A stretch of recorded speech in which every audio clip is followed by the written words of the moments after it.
Happy Wednesday, happy wind down Wednesday.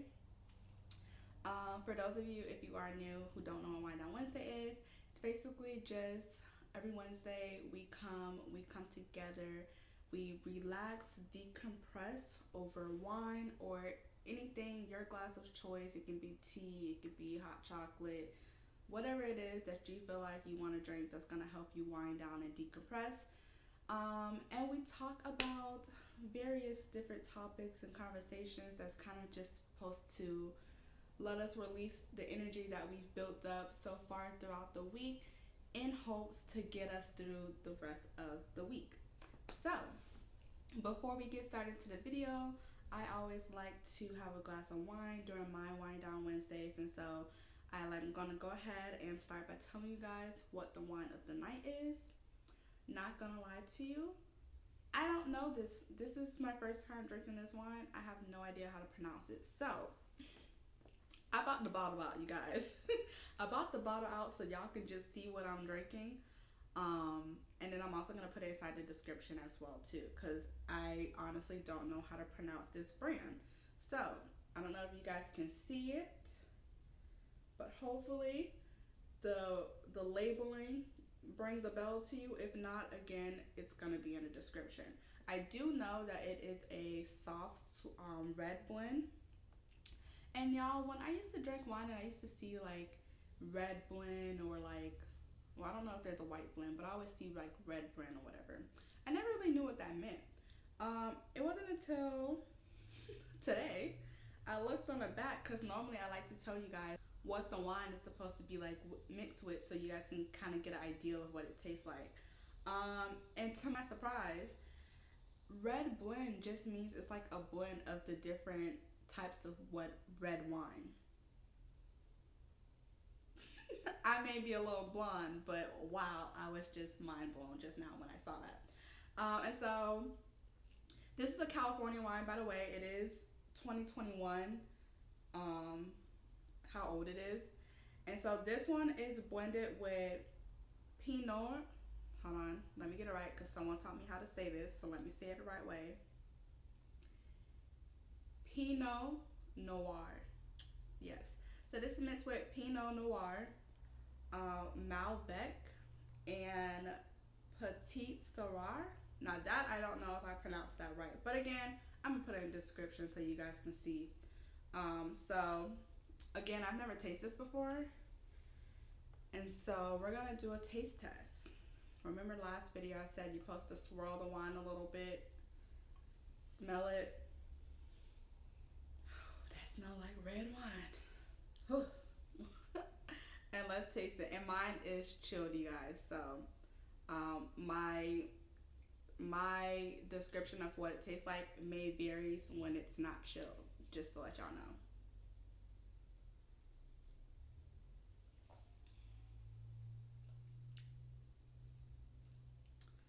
Okay, that went down really smooth. I feel like it would taste better when it's not chilled, because I can't really taste the flavors of anything. It definitely does taste like you're supposed to be drinking this with like meat, like a dinner. This definitely tastes like a dinner wine. Like there's no sweetness at all, but there's also no bitterness. But again, it's chilled, so I don't know if that's why.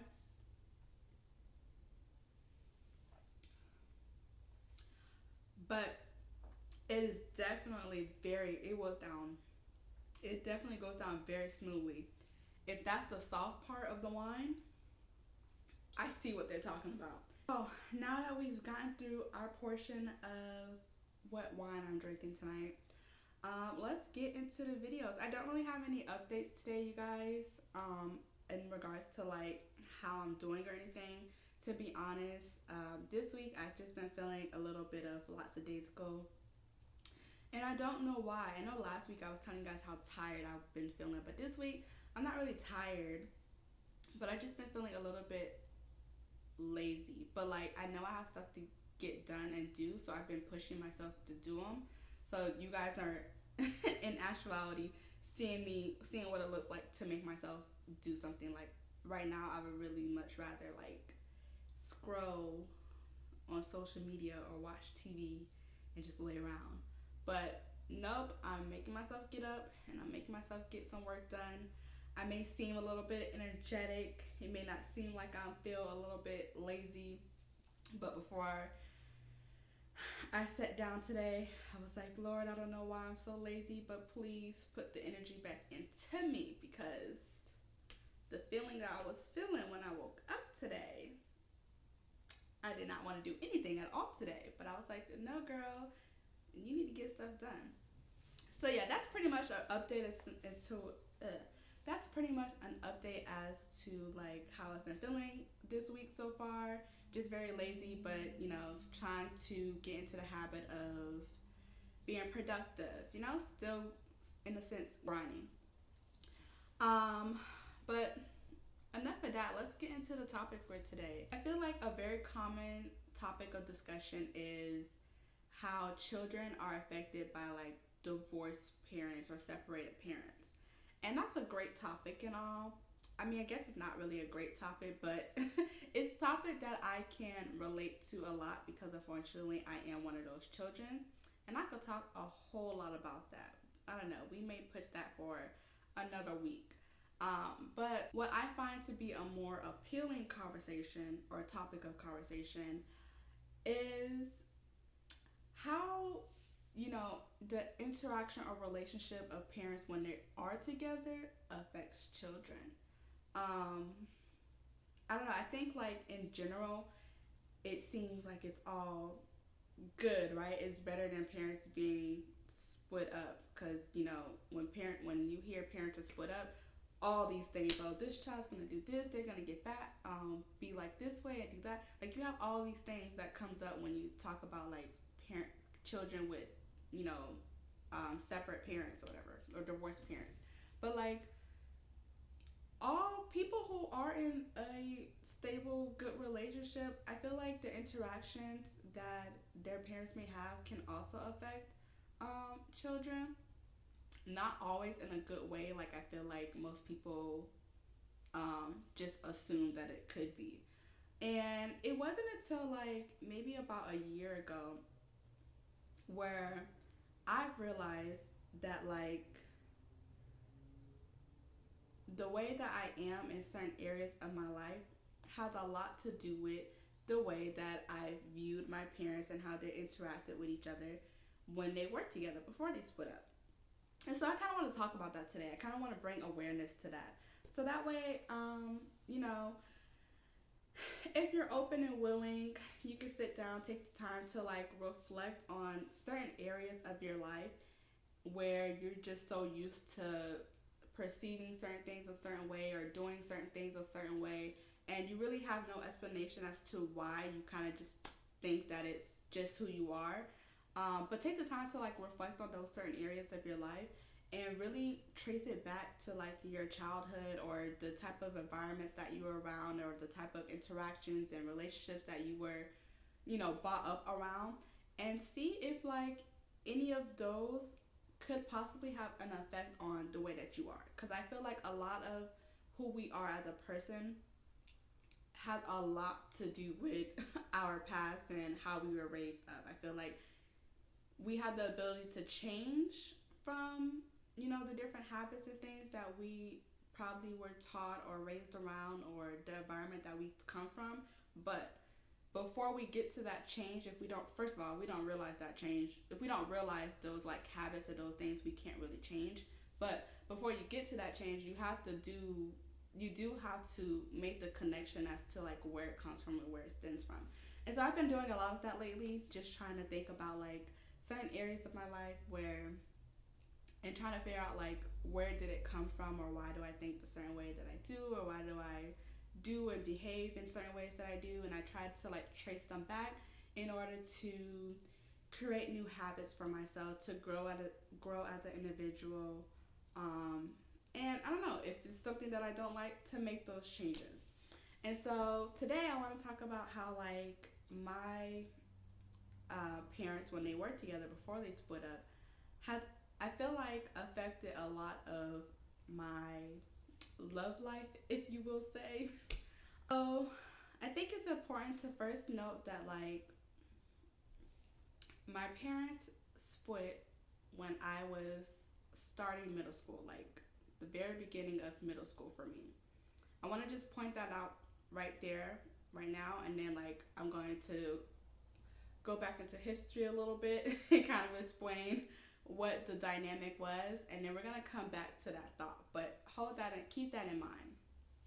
And so before my parents split, when they were together, I realized that I never really seen, or at least from what I can remember, I've never really seen like any type of affection towards one another. Um, or I never seen them show that. I never seen them be like affectionate towards one another or show any type of affection one another.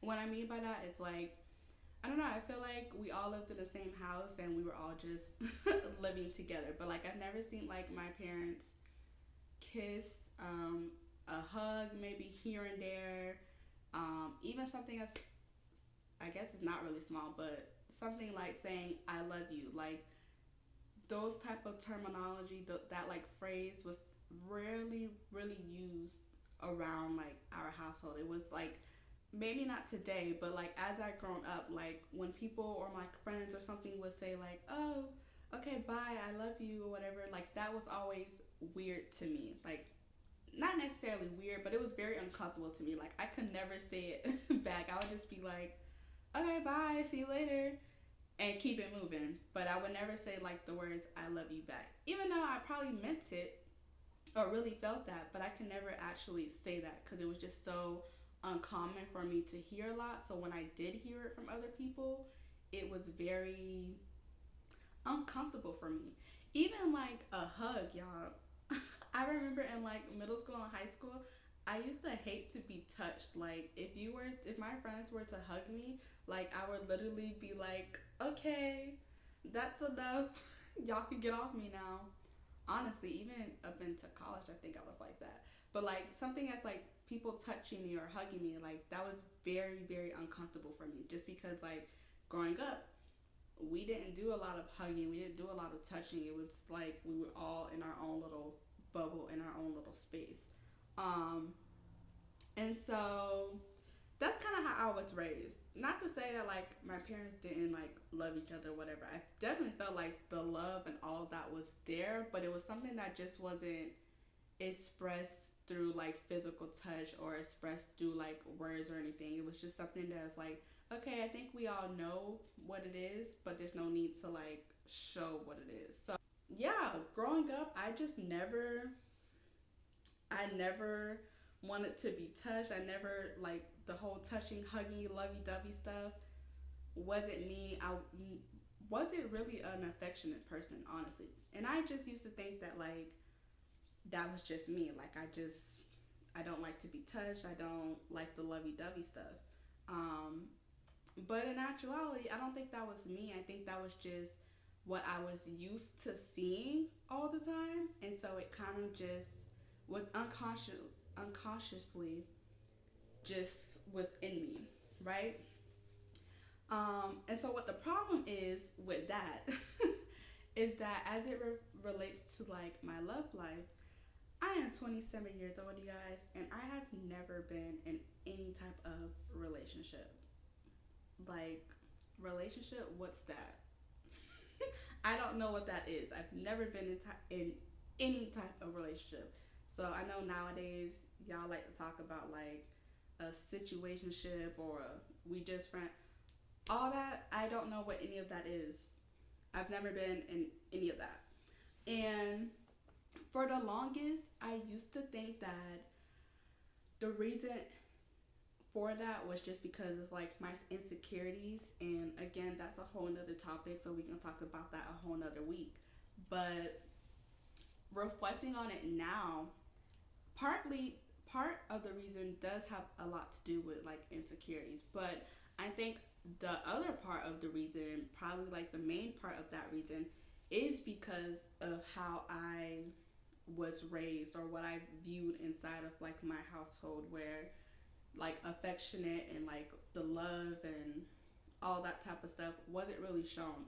So to be honest, I don't even know how, or I didn't even know how to like even receive any type of like or love or any of that from anybody. Like I, that was just something that I didn't even know how to do, and because I never really seen it or had it around me, honestly, it was something that I never even craved or like desired. I know that sounds crazy, but it was just something that I was just not focused on. I didn't too much care about. Um, it was like very irrelevant for me.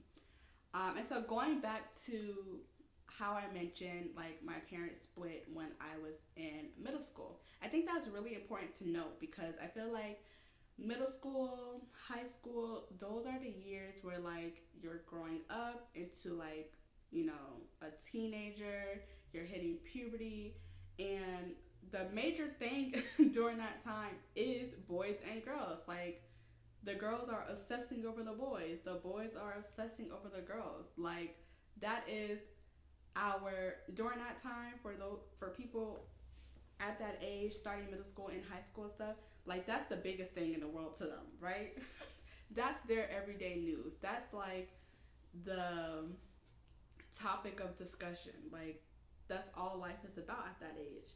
And so for me, being that before that time, I've never, when my parents worked together, I've never really seen that type of affection or anything like that. And then, of course, right when that time started, they split up. Like, now it's just like it makes so much sense when I look back at it as to like why that was never a thing for me, why I've never been in any type of relationship or anything. It's because for one, I never really seen it when my parents were together, so something that I never really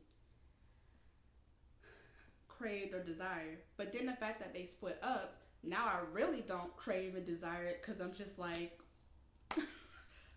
is it even a thing? Is it even, you know, real if people are just gonna split up, you know?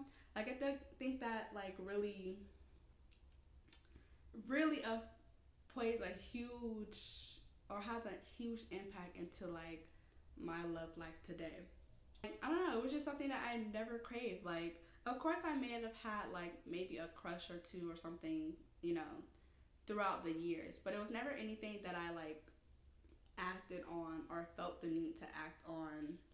Um, all of that was just very uncomfortable for me. Like extremely uncomfortable for me. Like I remember times where like my friends, they used to like obsess over boys and make up all these little fantasies and things up in their head and sit around and talk about it, you know, girl talk. And I used to just sit there and look at them like, no, I don't agree. I don't think that's like cute, desirable. Like I used to feel like disgusted when they used to talk about certain things. And they used to just think that, not even used to, I feel like my friends still to this day, they're always like, Brianna, you're so mean and you don't let anybody in, like you don't give anybody a chance and you're this and you're that or so negative. And I'm just like, I don't think I'm mean. I don't think I'm negative. I just think, I don't know. For the longest, it was just like, it just was not something that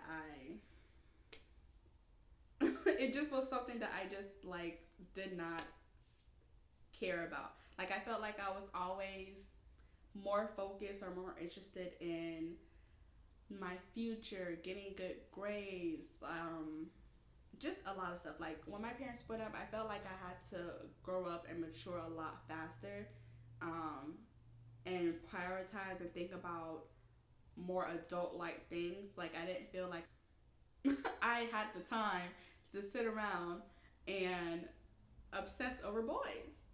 And even if I did have the time to do that, it was like I don't even know how to do that because I don't like to be affectionate. I don't like to be lovey dovey. Like that is not, no, that doesn't do anything for me, right? That's how it used to be. I think another important thing to note too is that like my parents are pretty young. My dad will be 50 next month, and my mom had me when she was 19. I'm 27 now. Do the math. She's like 46, 47, one of the two. And so the traditional like gender norms, I don't think they really did any of those stuff. Like they're pretty young. they're they, they didn't teach us a lot of like how a man is supposed to be in a relationship or how a woman is supposed to be in a relationship. Not even be in a relationship, just in general, like some of the women duties that men expect from a woman, or vice versa, the men duties that women should expect from a man. Like none of that was ever like preached or taught to us in our household.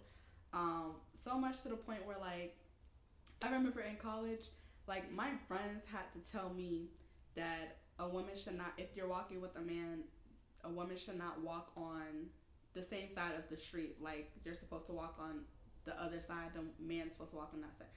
Didn't know anything like that. I remember in college, I used to drive back home over the breaks with my male friends, and we used to have to stop and get gas. And they used to literally like have to force me to not get out my car to pump my own gas.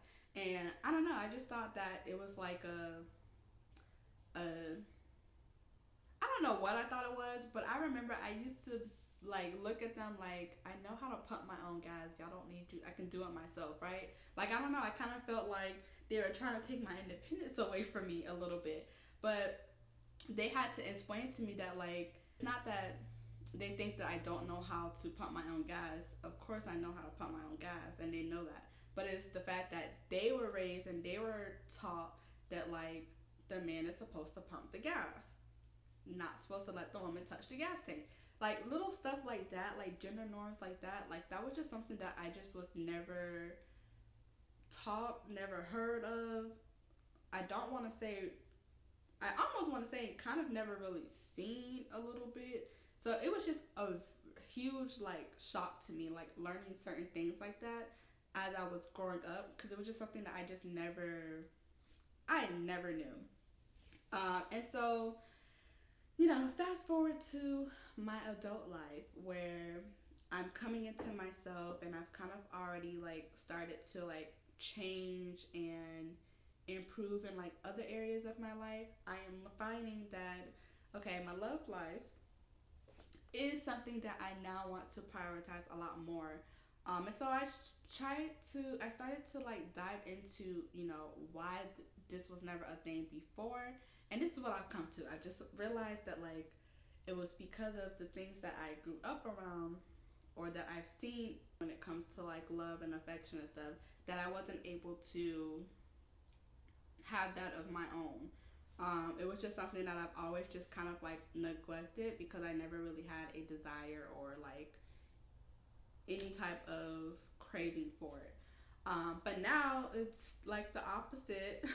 It is something where I'm like a little bit more like curious about, or not curious about, but I have a little bit more desire for, because I have worked on like other areas of my life and being more vulnerable.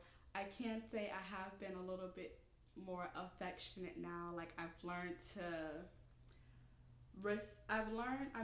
to learn, or I've learned how to actually like welcome that in without feeling so awkward or like uncomfortable now. So it is something now that I like am starting to, or have started to desire a little bit more and crave a little bit more. But it wasn't until I learned why I haven't to begin with that I started to actually, you know, learn how to crave and desire these things a little bit more.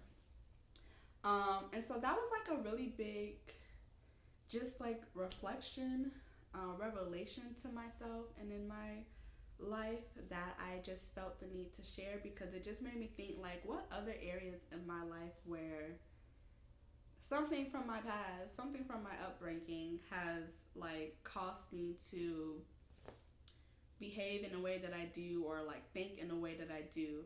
And I used to just think that that was just me, that was just who I am. But in actuality, it's kind of not who I am, or it doesn't have to be who I am, if I don't want it to be. And that's kind of like the biggest takeaway that I want to leave with anybody who's listening, you all that's listening, or maybe like having the same thoughts or like reflecting on the same kinds of things, is that we do not have to be a product of our environment, of our upbringing. We are unconsciously being taught so many things as we grow up that make us who we are in our adult lives, that like we don't really notice until we take the time to sit and reflect on just like our past and like our ways and our habits and thoughts and perceptions and things like that. And if we're open and willing, like we have every power, every opportunity to like change those things if we don't like them. If that's not what we really, want to be doing, or the type of person that we want to be, like we have every right and every power to like make those changes. Like you do not have to be what you're taught or what you were raised by. Like my analogy, or not my analogies, but my comparisons goes a little bit deep sometimes, but like for minorities specifically, we're perceived, or it's like conditioned for us to grow up in what people call the hood or the ghetto and stuff, and we think that because that's what we've so used to growing up around, that like that's just gonna be our life. Like we are almost like conditioned to think that like we can't live in a nicer neighborhood with bigger houses, with in a gated community. Like we can't have nice cars, or we can't do this, or we can't do that. So we kind of get complacent and just stay within what we know, because that's all we know. Like that's what we grew up around, that's what we know. So we just think like that's just us, that's just a part of us, and that's just who we are, and that's just how it's gonna be. But like no, if we take the time to like reflect and think back to like why we're in this environment, what caused us to be in this environment, and really just think to ourselves like, is this what we want? Like, are we okay with that? Are we happy with that? Are we satisfied with that? And if the answer is no, you have every right and ounce will in your body to say like, this is where I come from, this is where I was raised, but like this is not where I want to stay, this is not where I want to go, this is not how I want to be, so let me change that. And you can change all of that. You can go live wherever you want to live, you can have whatever type of house you want to have, you can do whatever you want to do, but sometimes like it just takes, not even sometimes, all the time it takes us actually sitting and reflecting and thinking back to like our ways. And really honestly, it just goes back to like just getting to know yourself, getting to know your likes, getting to know your dislikes, your wants, like your desires, your passions, all of that, and really just understanding who you are more as a person. And if those things don't align with what you're used to or what your upbringing taught you, like it's just making that change. It is hard. I don't want to sit here and say like, oh, you can't do this and you can't do that, and make it seem like it's just easy peasy, lemon squeezy. That was so corny. But I do want to make it certain to you that it is possible. Like, it's going to take a fight sometimes, not all the time, but sometimes it could take a fight. It could take you going through a war, going through some things,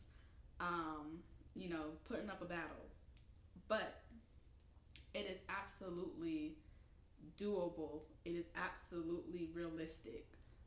You just have to believe it. You just have to believe it, and you have to just take the time to like put in the work to do so. It took me a year. It took me about a year to like discover what I just discovered about like why my love life was non-existent, or is non-existent. And why I thought the way that I thought and felt the way that I felt when it comes to like that area in my life.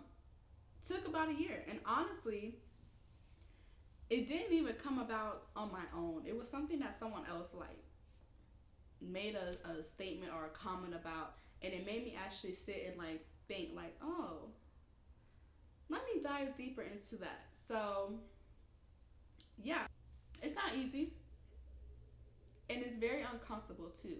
But you know, you can't grow unless you become uncomfortable. Like you have to get unused to your common things, your daily habits. You have to like, you know, be a little uncomfortable sometimes to like move a little further, to grow a little bit more. I also know too that like don't put the blame either on whatever it is that whatever it is that that behavior or that thought or that perception that you don't like stem from. Like don't put the blame on, you know, if it was your parents, don't put the blame on your parents. If it was your environment, like where you grew up, like don't put the blame on that, because I feel like when you put the blame on that certain thing, you do start to become like re, re regretful of that thing. You'll start to form like some type of strong dislike or like hate towards that thing, and that's not like the answer either. That's not really gonna help you. Um, Also, you know, like I said, we all grow up and become the person that who we are due to like our past and our childhood dramas and our upbringing. So like if you feel like you are the way that you are, you have this certain behavior or thought or perception of things because of like your parents. Think about it. You can't put the blame on them because they probably got that same behavior that they are teaching you from like their parents, and they probably just never, especially during this time, I feel like this like generation right now, we're in a generation of like we're way more conscious of like our mental health and like self-worth and just all of these things, like our like present now and all of these things, like now that I'm like trying to share and preach or whatever, we're way more conscious of that than our parents were, than their parents were. Like, and so far. So it's like you can't really put the blame on them per se, because it's like there was just unaware as you were before you got this realization, right? And so it's not really anyone's fault, I don't want to say. It's just something that like not everyone has the opportunity or someone such as myself to like bring you that awareness, to make you understand, or to like put that thought in your head and make you actually, you know, consider thinking on that and putting in the work on that. So I also kind of want to know, like, as you're reflecting and thinking about certain things, like be mindful not to like make yourself become resentful or something or someone, or to be form a certain type of dislike or hate towards someone or something. Like take anger all out of it. To be honest, like don't be angry about anything. Just reflect on it, make note of it, and make the change to move it forward. Because honestly, being mad and being like hateful and disliking and regretting and resenting people, it literally does nothing for your growth, does nothing for you, but make you just so angry at this person, and it's like, or at this thing, and you're so focused on the the hatred and the anger and all those negative thoughts that you can't even, you know, take the time and put that same energy into improving, because all of your energy is going into the negative things. And so as you're doing that, being mindful not to like, you know, think on the negatives, just take note of it, write it down, be conscious of it, and keep it moving. Keep it moving and work on, you know, improvement. Because at the end of the day, you don't want to forget where you came from, especially once you took in the time to change. You want to start to like embrace your past, because if it wasn't for your past, if it wasn't for that actually happening to you, like your past actually happening to you, and then you actually taking the time to reflect on your past, you wouldn't be as good of a person as you are now, or that you're aiming to be, right? Because in order to get somewhere further or to improve, you have to like have a reasoning for wanting to improve or wanting to get further, right? It has to stem from something. That motivation to do better or to improve and to put in the work and do all this has to stem from something. You have to get that energy, that motivation for something. So if it wasn't for your past, if it wasn't for your upbringing, if it wasn't for that certain person, like you probably wouldn't even have the motivation to even try to get better, to try to improve. You honestly might just sit around all day and thinking that there's absolutely nothing wrong with you and that you're just perfect in the way that you are, and you would never get better, you would never grow, you would never improve. You would just be who you are because you would think that there's nothing to improve on, there's nothing to grow on, there's nothing to get better at. And so the anger won't help you, but the appreciation eventually, you may not appreciate it right at that moment, but once you see your progress, once you see your growth and your change and your development, I promise you, you're going to appreciate your past. But once you get that appreciation and you learn to like embrace it, it's only good. There can only be good energy, good vibes. And so that's what I would like to encourage you guys all to do this week, is just take some time to reflect on your ways, your behaviors, your thoughts, your perceptions, and I don't know, see where it stems from. See if you like it, if you agree with it, and if not, start making the actions to like change those things and be better, and just know that you have all of the power and all of the will to do that, that you don't have to stay the same. You don't have to have the same habits, have those same thoughts, have those perceptions. You can change those things. Only you can change them. You have every right to, and you are more than capable and strong enough to do so. So on that note, peoples, I don't know, I've been feeling a little bit more positive and energetic, and I feel like I can get through the rest of this week. I'm excited to get through the rest of this week, and I hope that this little message, or my little 2 cents, helps you all to do so too. And we're gonna go ahead and end this video here. It's time to like get ready for bed. It's time to go get out these clothes and just relax for the rest of the night. So let's do one last cheers. Cheers. We're gonna toast and cheers to self-reflection and to not being a product of our environment or upbringing. Cheers to that. And again, thank you guys all so much for watching. I will see you guys next week. Enjoy the rest of your week. Bye.